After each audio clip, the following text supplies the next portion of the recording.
యెహోవా దేవుడు కూడా అలానే కోరుకుంటూ ఉన్నాడు, నీతిమంతులుగా ఉండాలి అన్నాడు. అలానే నిత్య జీవము. నిత్య జీవం అంటే పరలోక రాజ్యము మనకు కావాలా వద్దా? దానికోసమే కదా ఈ యొక్క తాపత్యం. మనం బల్ల తీసుకుంటూ ఉన్నాం, యేసుప్రభు వారి రక్తాన్ని, శరీరాన్ని మనం ప్రతి వారం పుచ్చుకుంటూ ఉన్నాం, ప్రతి వారం దేవుడి యొక్క బల్లని సమీపిస్తూ ఉన్నాం. మనం దేనికోసం? నిత్య జీవం కోసం, పరలోక రాజ్యం కోసం. ఆ యొక్క రాజ్యం కోసమే ప్రభువారిని తన యొక్క తండ్రి అయిన యెహోవా దేవుడు కిందకి పంపించి ఉన్నాడు. పంపించి ఆ క్షణంలోనే నా దేవా నా చెయ్యి ఎందుకు విడిచితివి అని యేసుప్రభు మాట్లాడతారు. ఇవన్నీ యేసుప్రభుకి తెలియదు. ముందంతా ఫస్ట్ మాట అయినా, సెకండ్ మాట అయినా, థర్డ్ మాట అయినా చూసినట్లయితే యేసు తండ్రి వీరేమి చేయుచున్నారో వీరు ఎరుగులు కనుక వీరిని క్షమించుము అని పలుకుతారు.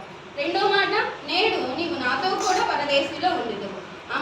మూడో మాట, అమ్మ ఇదిగో నీ కుమారుడు అని తన తల్లితో చెప్పాను. తర్వాత శిష్యుల్ని చూచి ఇదిగో నీ తల్లి అని చెప్పాను.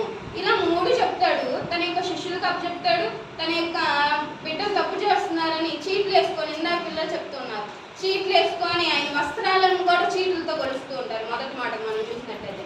రెండో మాటకు మనం చూసినట్లయితే దొంగలతో పాటు ఆయన్ని నేరం మోపాడని దొంగలతో సమానంగా వేస్తారు. మూడో మాటకి తన యొక్క తల్లి పెంచింది కదా 33 సంవత్సరాలు, తన యొక్క తల్లి బాధ్యతను కూడా నెరవేర్చాలని తన యొక్క తల్లిని కూడా బాధ్యతని అప్పచెప్పేసి వెళ్ళిపోతారు. కానీ 4వ మాటలో ఎవరి కోసం ఆలోచించిన 3 మాటలు ఇప్పుడు వాళ్ళ నాన్న చేయి పట్టుకొనే ఉన్నాడు. 4వ మాటకు వచ్చేసరికి చేయి విడిచిపెట్టేశారు. వాళ్ళ నాన్న విడిచిపెట్టేసి ఇంకా వాళ్ళ నాన్న చేయి విడిచిపెట్టే ఇంకా దేవుడు ఈ లోకంలో ఉండగలుగుతాడా? ఎంత మాత్రం ఉండలేదు. అలానే మన యొక్క చేతిని కూడా యేసుప్రభు వారు విడిచిపెట్టినట్లయితే మనం కూడా ఈ లోకంలో ఉండలేము. అయితే మనం కూడా దేవుడు చేయి విడిచిపెట్టాడు అన్న ఫీలింగ్ మనకి కలగకూడదు. మన యొక్క సమస్యలు వచ్చినప్పుడు అలాంటి ఫీలింగ్ కలుగుతూ ఉండింది. మన యొక్క సమస్యల్లో కూడా అలాంటి ఫీలింగ్ మనకు ఉండకూడదు అనేది దేవుడు మాట్లాడుతూ ఉన్నాడు.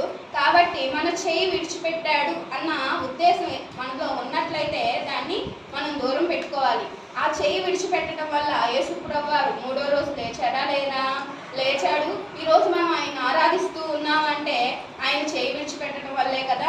ఆయన చేయి విడిచిపెట్టకుండా అలానే పట్టుకున్నట్లయితే మనం యేసుప్రభు వారిని ఆరాధించే వాళ్ళమా? ఎంత మాత్రము ఆరాధించే వాళ్ళం కాదు. ఆయన చేయి విడిచిపెట్టారు కాబట్టి ఈరోజు మనం ఇంత సజీవులుగా, ఇంత ఆరోగ్యంగా, ఇంతగా పనులు చేసుకుంటూ ఇంతగా మనం ఉండగలుగుతూ ఉన్నాం. ఆనాడు ఆయన చేయి విడిచిపెట్టకపోయినట్లయితే మనం కూడా పాపులంగా, నీతిమంతులంగా కాకుండా శత్రువుల చేతుల్లో బాధింపబడుతూ ఇబ్బంది పడుతూ ఉండేవాళ్ళం. కాబట్టి దేవుడు మన యొక్క చేయి విడిచాడు అంటే తన యొక్క కుమారుని చేయి విడిచినప్పుడు తన యొక్క కుమారుడు ఈ లోకానికి రాజు అయినట్లుగా మనం కూడా మన యొక్క అవసరతల్లో మనం రాజులం అవుతాం, రాణులం అవుతాం. కాబట్టి ఎప్పుడు మనం కృంగిపోకుండా ధైర్యంగా ఉండాలి అనేదే ఈ 4వ మాట. ఈ చిన్ని